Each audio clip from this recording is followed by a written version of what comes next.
A relevância de pertencer e ser membro de uma igreja local. Parte 2. 1.3. A necessidade de comprometimento. Você é crente? Perguntamos para alguém. Se a resposta for sim, segue outra pergunta fundamental. Qual é a sua igreja ou a qual igreja você pertence? O cristão precisa estar comprometido com um grupo específico de discípulos para ser um verdadeiro seguidor de Cristo. Você não é o corpo de Cristo isolado. Você precisa de outros para expressar essa condição. Juntos e não separados, somos o corpo de Cristo. João 13:35.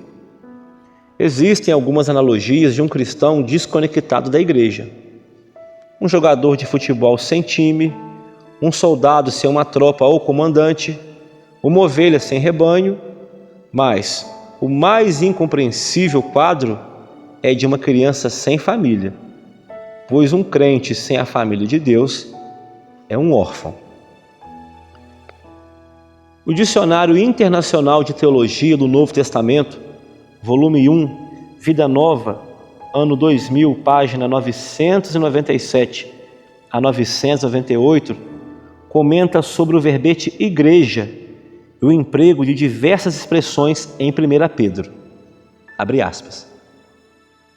A ênfase entre mentes fica na unidade que há entre aqueles que, como peregrinos, 1 Pedro 1, versículo 1 ou 2, no meio do sofrimento, se ajuntam como pedras vivas numa casa espiritual.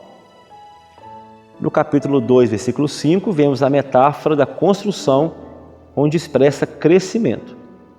Eles servem uns aos outros com os dons diferentes como testemunho da graça de Deus que nele está sendo revelada. Fecha aspas. Outro texto que nos ajuda a refletir sobre a relevância do comprometimento mútuo é a primeira carta de Coríntios, capítulo 12 ao capítulo 14. A vida cristã comunitária é essencial ao crescimento e desenvolvimento de cada membro do corpo de Cristo. Vemos que o amor que é descrito em 1 Coríntios 13 se torna uma realidade quando os discípulos de Cristo se reúnem e convivem.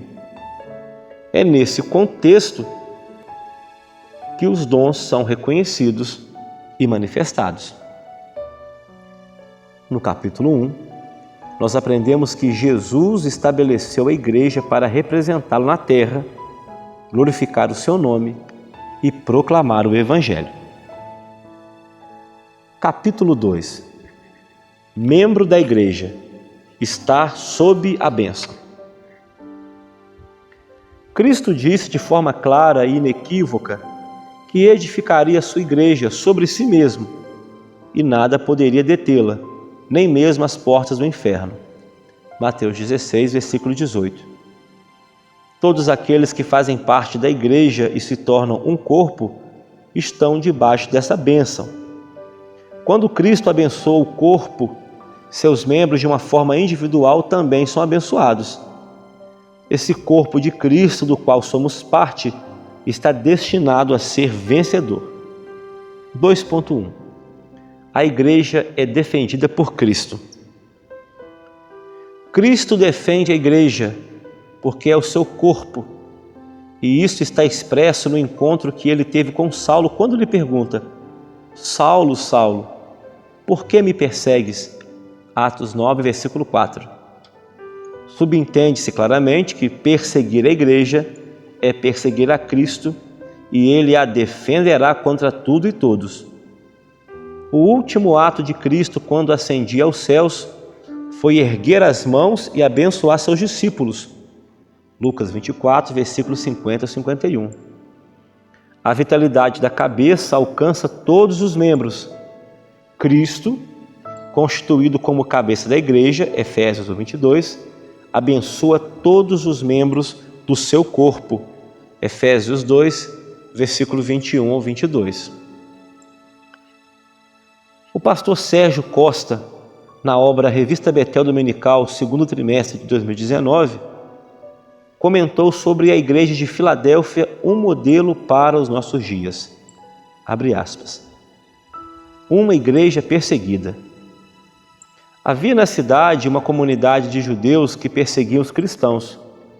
No final do século I e início do século II, houve uma grande perseguição aos cristãos.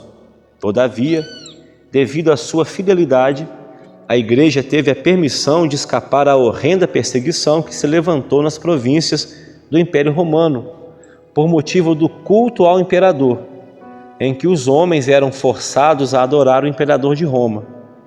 Os discípulos de Cristo não devem ficar surpresos ou espantados às inúmeras adversidades e provações, pois o próprio Cristo afirmou acerca das aflições e das perseguições. Contudo, é certo que Ele está com a sua igreja para a livrar na tribulação, como para livrar da tribulação. Fecha aspas. 2.2 Privilégios e bênçãos de ser membro da igreja. Como membros do corpo de Cristo, mantemos a comunhão com o nosso Salvador e com os demais salvos para que tenham os membros igual cuidado uns dos outros. De maneira que se um membro padece, todos os membros padecem com ele. E se um membro é honrado, todos os membros se regozijam com ele. 1 Coríntios 12, versículo 25 a 26.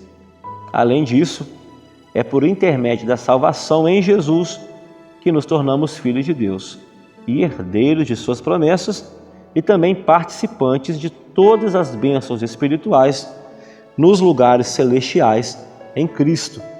Gálatas 3, 26 a 27, Efésios capítulo 1, versículo 3.